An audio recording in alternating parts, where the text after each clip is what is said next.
સ્થિતિ ખાલી ગુજરાત રાજ્યની નથી. ભારતીય જનતા પાર્ટીનું 15 વર્ષથી કેન્દ્રમાં, ગુજરાત રાજ્યમાં આટલા વર્ષોથી પડોશમાં અને બાકી જેટલી જગ્યાએ શાસન છે, એક અલગ પ્રકારનો અહંકાર છે એ નેતાઓમાં સામે આવી રહ્યો છે. એવું નથી કે અહંકારી ખાલી ભાજપના નેતા છે અને આમ આદમી પાર્ટી અને કોંગ્રેસના નેતાઓ દૂધે ધોયેલા છે. સવાલ એ છે કે જ્યાં જેની સત્તા છે એ સત્તામાં આવ્યા પછી વિનમ્ર કેમ નથી રહી શકતા. મધ્યપ્રદેશ અને ઉત્તર પ્રદેશના નેતાઓના ઉદાહરણ છે. ગુજરાતનું ઉદાહરણ તમે જોઈ ચૂક્યા છો. 4-5 ઉદાહરણને નામ આપવા છે. ઉત્તર પ્રદેશમાં ઉર્જા મંત્રી A.K. શર્માને પ્રશ્ન પૂછાયો કે 3 જ કલાક વીજળી આવે છે, લાઇટ નથી. એમણે જવાબ આપ્યો, જય શ્રી રામ, જય બજરંગબલી. ગુજરાત રાજ્યમાં છોટાઉદેપુરમાંથી વિડીયો સામે આવ્યો. સગર્ભાને હોસ્પિટલ લઈ જવા માટે 108 પહોંચી ન શકી, જોડીમાં લઈ જવી પડી. રાજેન્દ્ર રાઠવા ધારાસભ્ય છે, એમણે કહ્યું કે વિડીયો બનાવવા માટે, સોશિયલ મીડિયા માટે આ બધું કરવાનું બંધ કરવું જોઈએ. એકના ધારાસભ્યએ કહ્યું કે 108 આવે છે એનો વિડીયો નથી બનાવતા, જ્યાં નથી આવતું એ જ બનાવો છો. 108 આવે છે એની તો અત્યાર સુધીમાં હજારો કરોડની જાહેરાત થઈ ગઈ છે સાહેબ. હવે તો પહોંચવા જોઈએ રસ્તા આટલા વર્ષોના શાસન પછી. એ વાતનો એમની પાસે કોઈની પાસે જવાબ નથી. મધ્યપ્રદેશ આ રેસમાંથી શું કામ પાછળ રહી જાય? અને એટલે ત્યાંના PWD મિનિસ્ટર છે, એ PWD મિનિસ્ટરે જવાબ આપ્યો કે કોઈએ સોશિયલ મીડિયા પર પોસ્ટ મૂકી દીધી તો અમારો ડિપાર્ટમેન્ટ છે ત્યાં રેતી કપચીને સિમેન્ટ લઈને પહોંચી જશે અને રસ્તો બનાવશે, એવું થોડું થઈ જાય. એનાથી એ ખતરનાક એક સાંસદ છે ત્યાંના, એ સાંસદને પ્રશ્ન પૂછાયો કે 2 સગર્ભાઓના આ રીતે વિડીયો વાયરલ થયા છે, તમે શું કહેશો? તેમણે એવું કહ્યું ETD, estimated time of delivery, એટલે કે ક્યારે થવાની છે ડિલિવરી એ ખબર જ હોય છે. અઠવાડિયા પહેલાં કહી જજો, ઉઠાવી લઈશું તમને ત્યાંથી, સરકાર ખવડાવશે પીવડાવશે, રહેજો અઠવાડિયું હોસ્પિટલ, નહીં જરૂર પડે તમારે. આટલી નિર્લજ્જતાથી જ્યારે નેતાઓ જવાબ આપતા થઈ જાય. ગુજરાતના છોટાઉદેપુર, નર્મદાના ઝરવાણીમાં અમે હમણાં જ રિપોર્ટિંગ કરીને આવ્યા છીએ અને એનો વિડીયો હજી અમારી ચેનલ પર છે. ત્યાં એ હંમેશા ત્યાં રહેવાનું છે. સ્થિતિ બદલાશે કે કેમ એ આપણને કોઈ દિવસ જવાબ નથી મળવાનો એનો. અને છતાં એ સ્થિતિ નહીં બદલાય એવું માનીને આશા છોડી દેવી એ તો ચાલશે જ નહીં. કોઈ કે તો બોલવું પડશે ને કોઈ કે તો કહેવું પડશે. અને આ કોઈ જ નેતાઓ માટે કોઈ રાગ, દ્વેષ કે નફરત સાથે નહીં, પણ એ અંદરની અકળામણ સાથેનો પ્રશ્ન છે કે તમે આવું કેવી રીતે બોલી શકો છો? પ્રધાનમંત્રીએ કોંગ્રેસના નેતાને રાહુલ ગાંધીને સંબોધીને લોકસભામાં એક શેર સાથે કહ્યું હતું કે તુમ્હારે પાંવ કે નીચે કોઈ જમીન નહીં, કમાલ યે હૈ કે ફિર ભી તુમ્હેં યકીન નહીં. શું ભારતીય જનતા પાર્ટીને એ નથી દેખાઈ રહ્યું કે બહુ જ મોટું તોફાન, વાવાઝોડું પ્રજાની અકળામણ સ્વરૂપ સામે આવી રહ્યું છે?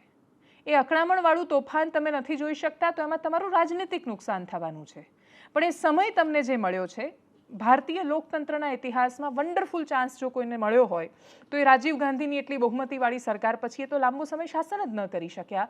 એના પછી પહેલા અને અત્યાર સુધીના એકમાત્ર નેતા નરેન્દ્ર મોદી રહ્યા છે. આટલો બધો ચાન્સ જ્યારે સરકારે અને એમનો જે પહેલો ટેન્યોર છે ને એમાં જે પ્રકારના નિર્ણયો અને કામ લેવામાં આવ્યા, એટલી બધી યોજનાઓ મૂકવામાં આવી, સામાન્ય માણસોનો એ અંત્યોદયનો ખરેખર વિચાર કરવામાં આવ્યો. એટલે ગામડામાં શૌચાલય, ગામડામાં પ્રધાનમંત્રી આવાસ, આયુષ્યમાન કાર્ડ યોજના, UPIમાં ટ્રાન્ઝેક્શનમાં ક્રાંતિ, રેલવેમાં આવેલો બદલાવ, એટલા બધા બદલાવો સામે આવ્યા. એના પછીના સમયમાં સરકાર શું બ્યુરોક્રેસીથી ઘેરાયેલી નથી થઈ? શું સરકારે નિર્ણયો કેમ નથી લઈ શકતી જે એમણે લેવા જોઈએ? સરકાર શું કામ પોતાના નેતાઓ પર નિયંત્રણ નથી રાખી શકતી? સરકાર શું કામ એમની જીભને જો નિયંત્રણમાં ન રાખી શકે તો તાળા કેમ નથી લગાવી શકતી? કેમ કે સરકાર બહુ જ બધી જીભ પર તાળા લગાવવાનો પ્રયત્ન કરે છે, સરકાર બહુ જ બધા મોઢા બંધ કરાવવાનો પ્રયત્ન કરે છે. તો શું એમણે એ મોઢા બંધ નહીં કરાવવા પડે જે નુકસાન એમનું રાજનીતિક રીતે પણ કરી રહ્યા છે? એ રાજનીતિક રીતે જે કરશે ને જે થશે, દેશમાં બીજી આવવાવાળી સરકાર પણ એક દિવસમાં કોઈ ક્રાંતિ લાવી દેશે એ અપેક્ષા પણ વ્યર્થ છે, જ્યાં સુધી જનતા બહુ જ પ્રોએક્ટિવલી પોતાના મુદ્દાઓ પર વાત નહીં કરે ને એવું કહેશે કે બહુ થયો આ બકવાસ, કામની રાજનીતિની વાત કરો. પણ છતાંય ત્યાં સુધી તો એ બકવાસ સામે આવવાનો છે, ભોગવવાનું સામાન્ય માણસોએ છે. એ સગર્ભાનો વિડીયો જોઈએ ને એના પછી નેતાઓની આવેલી વાહિયાત પ્રતિક્રિયાઓ જોઈએ. હમનો જોડીઓની ચાલ્યું છે. હવે 108 આવે રસ્તાથી 2-3 ખેતર તો જવું પડે કે નહીં જવું પડે? એના માટે કોક જગ્યાએ જયંતિભાઈ, અભયસિંહભાઈએ રસ્તા મંજૂર કરાવ્યા. એટલે હવે હોડ જામીશ તમારા વિસ્તારોમાં સાહેબ. વિડીયો બનાવી મૂકવાના. પણ 108 ત્યાં ગઈ, ઉપરથી 2 ખેતરોથી ઉચકીને 108 ત્યાં આવે, ત્યાંથી દર્દી લઈને આવ્યું. એને કોઈ વિડીયોમાં નથી બતાવતા. એટલે આ 2 કાટલો નહીં ચાલે. આપણને માપવાનું, પોતાને માપવાનું જુદું અને બીજો કયો માલ સામાન લઈને આવે તેને માપવાનું જુદું. આ 2 મોટી પલ્લી. ओ सांसद जी, अपना जब हिम्मत नहीं रही है ये रोड का बनवा ले कहीं तो अपना झूठ के हमसे वादा काहे की हैं? हम अपना का बता दे चाहते कि हम गर्भावस्था में 9वां महीना चढ़ आए मां और ये हमारे गांव के यहीं इन्हों की भाई हालत है, हमारा और इनका सेम हालत है।